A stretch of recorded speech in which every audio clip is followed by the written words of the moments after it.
Finding zeros of polynomial functions. Zeros for polynomial functions are also called roots. Zeros and roots are actually the same thing as x-intercepts. Now what does this tell us?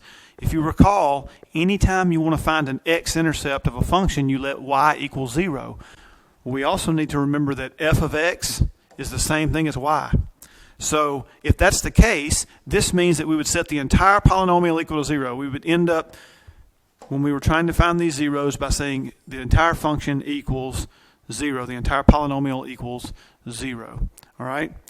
So now if we wanted to find these for each polynomial, find the zeros, our first polynomial, f of x, is equal to 3, and then x minus 9 in parentheses, and x plus 7 in parentheses, and that one is to the second power or squared. All right, so one quick disclaimer before we start solving these. I'm going to put 3 blanks here. That's just arbitrary. I do that mainly in my classes when I teach and give tests. I give the same number of blanks whether you find 1 0, 2 zeros, or 3 zeros here. Sometimes I do 4 or 5. I just chose for the purposes of this video to only use 3. So we may or may not fill in all these blanks. We may only fill in the top one or the top 2 or whatever. So we'll just use how many ever blanks we need to use, but don't think you have to use all 3 every time. So the first thing we want to do is set the entire function equal to 0, right? F of x equals all this, set it equal to 0. And then the way we know how to solve right now is to factor these things, or use other things but factoring here. All right, and this is actually already factored. How do I know? All my pluses and minuses here are inside my parentheses. And really that's enough to solve this, but you should also check your parentheses to make sure there's no GCF or greatest common factor still within those, because then it would just be a little easier to solve if you were to take that out. But here, this thing is completely factored, so then I'm going to take each factor. 3 is a factor, x minus 9 is a factor, and x plus 7 squared is a factor. I'm going to take each factor and set it equal to 0. Now when I write this first one down, 3 equals 0, or 0 equals x minus 9, or if I wanted to turn it around, I should maybe do x minus 9 equals 0. And then and it doesn't matter, it's equals, it can be either way. X plus 7 equals 0. When I write down 3 equals 0, I look at that and it kind of scratches my head and say, wait a minute. That really can't give me an answer, right? There's no way to solve for x because there's no x there, right? When a factor doesn't have a variable, it cannot give you a 0 or a root or an x-intercept. Okay, they're all the same. It can't give you one of those if it doesn't have an x in it. So I wrote it down, but really I didn't need it. Okay, if you notice that, if you notice, hey, this thing doesn't have a variable, then just don't write it down if you don't want to. It can't give you a 0. But you need to be careful. If that were 3x out front, it would give you a 0 there. The factor would have an x in it. So then the next one, x minus 9 equals 0. I'm going to add 9 to both sides, and that gives me x equals 9. I know many of you won't show that step, but I'm a fan of showing the step because of carelessness. All right, and then minus 7 on both sides here. So x equals negative 7 or minus 7 or subtract 7. It's all the same thing. So my zeros, I then have 9 and negative 7. Notice I did not have a third 0 here. So what I'm going to do is just in my blank, I'm going to put NA. Okay? There's just not one for that. Okay? There's nothing that goes in there for that third 0. So in the order, if you put negative 7 first, 9 second, doesn't matter. You're just putting in the zeros in there. And we're going to talk more about things like this 2 later. If you want to know what this 2 has to do with, that's in the video called Multiplicity. We will talk about that 2 there. Also things like this 5, this 7, this 4, this 3. All those things are in the multiplicity video. So if you're wondering about those powers, you can go in there and we'll talk about the multiplicity there. But here, let's keep finding zeros. F of x equals 2x times x plus 1 times x minus 4 to the 5th power. Again, to find the zeros, set the entire polynomial equal to 0. So again, this thing is factored. All my pluses and minuses are inside parentheses. Okay? So 2x equals 0, or x plus 1 equals 0, or x minus 4 equals 0. And again, I don't worry about that 5th power because x minus 4, if I wanted to raise if I wanted to raise a number to a power and get 0, what number would that have to be? It would only be 0. You can't raise some other number to 0 and get 0. Any other number to a power is not going to be 0. So the only way for x minus 4 to the 5th to be 0, the only way for this to be 0 is if that by itself without the power is 0. So then you can disregard the powers, as I did on the previous one with x plus 7, I believe it was. All right. So you can disregard the exponents, the powers, whenever you're just solving. We're going to deal with those again separately later. So here, I'm going to divide both sides by 2 because the opposite of multiplication is division. 0 divided by 2 is 0. So the first 0 I found here was 0. The next one, I'm going to subtract 1 from both sides. And x is going to equal -1. So then there's another 0, -1. And on this one, I have one more to solve. So I'm going to use all my blanks over there. I'm going to add 4 to both sides, and I get x equals 4. So that is my final 0. So my zeros are my roots, my x-intercepts on this particular polynomial, this function, were 0, -1, and 4. All right, all three of those were zeros. The next one, f of x equals 2x minus 3 in parentheses cubed times x plus 8 in parentheses squared times x plus 2 in parentheses to the 4th. So here, each one of these parentheses has a power, but guess what? All my pluses and minuses are inside parentheses, so this thing is factored, and there's no GCF in any of the parentheses. So I'm going to set the entire thing equal to 0, and then I'm going to take each one. 2x minus 3 equals 0, or what? X plus 8 equals 0, or x plus 2 equals 0. And again, I don't need to worry about the third power, the seventh power, or the fourth power, because any number raised to any power to get 0, that number must be 0. So I can disregard the powers when solving for the zeros.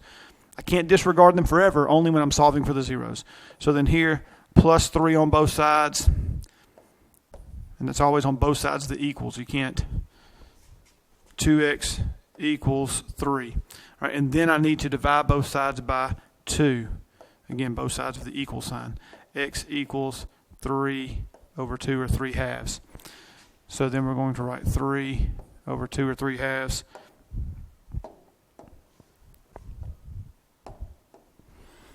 And then I'm going to subtract 8 from both sides. So x equals -8 here, and then I'll subtract 2 from both sides, and I get x equals -2. So my other zeros besides 3 halves are -8 and -2. And again, the order you put them in, as long as you have those 3 zeros, then you're good. The order you put them in is not important. It's the fact that you get those 3 zeros, -8, -2, and 3 halves.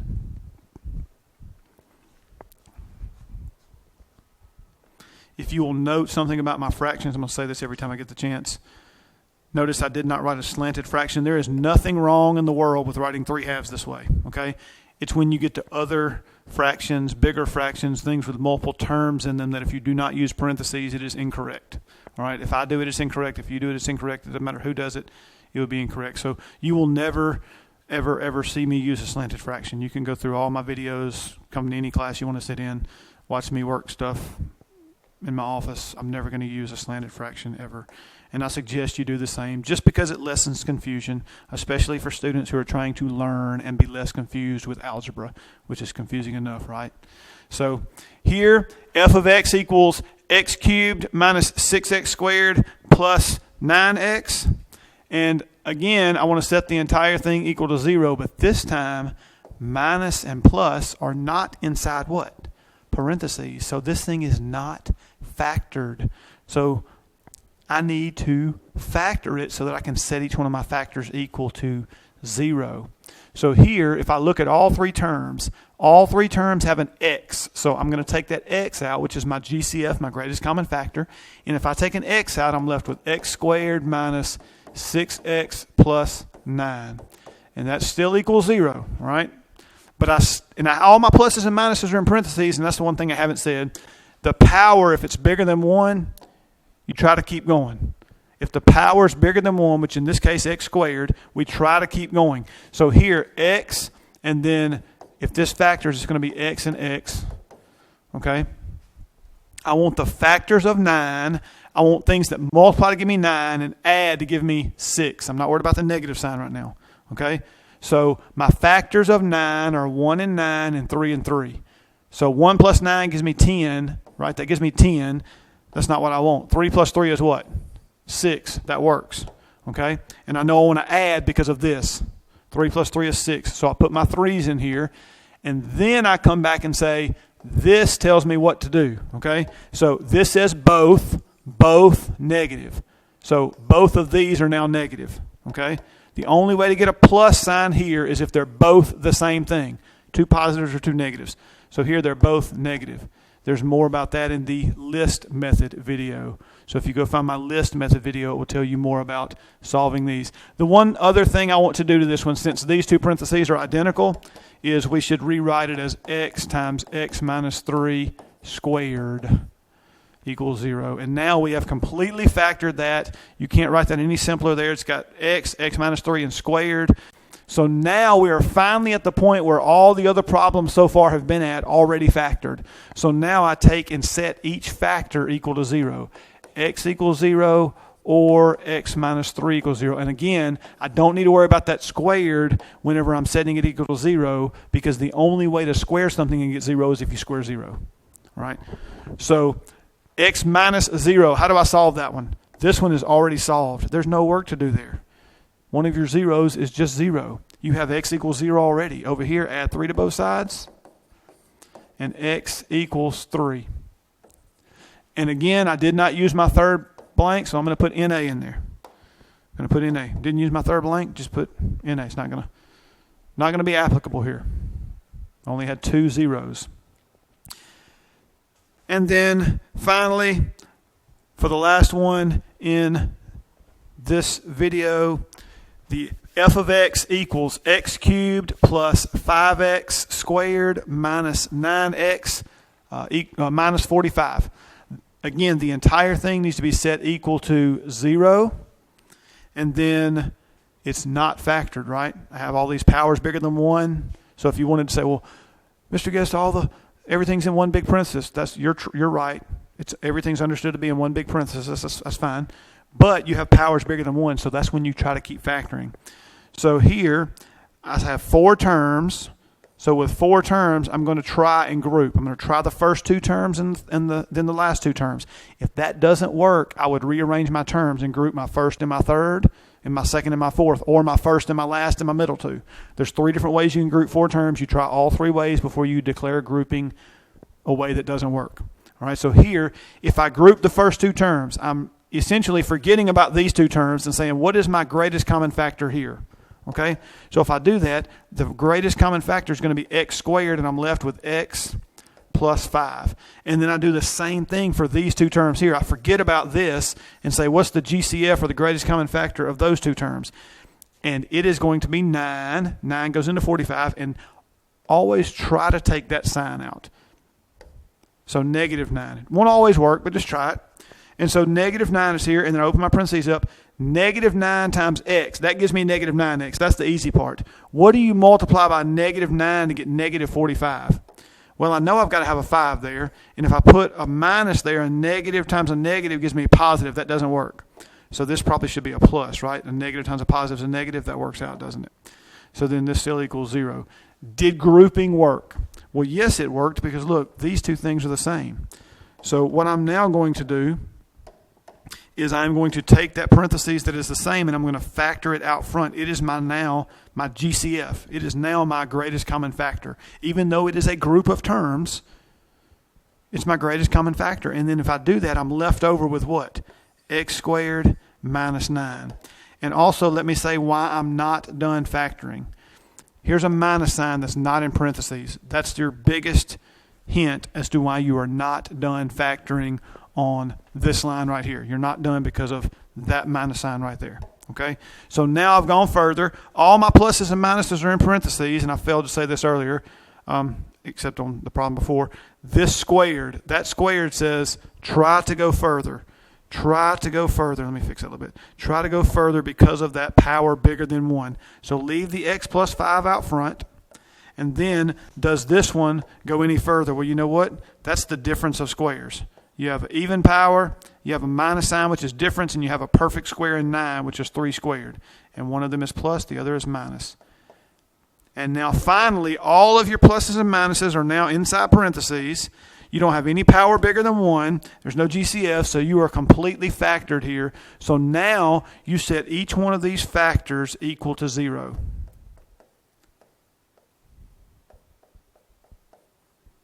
So x plus 5 is equal to 0, or x plus 3 is equal to 0, or x minus 3 is equal to 0. And then you solve each one of them. Subtract 5 from both sides here, and you get x is negative 5. And then here you subtract 3 from both sides. X equals negative 3. And then over here you add 3 to both sides.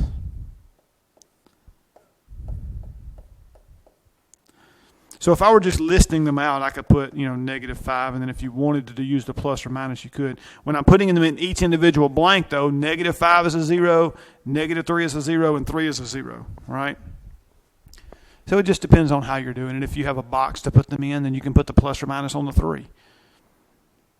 All right, but here I'm listing out each individual 0, and that's because of where we're headed. So this is the end of this video, but again, go check out the multiplicity video to see more concerning these zeros.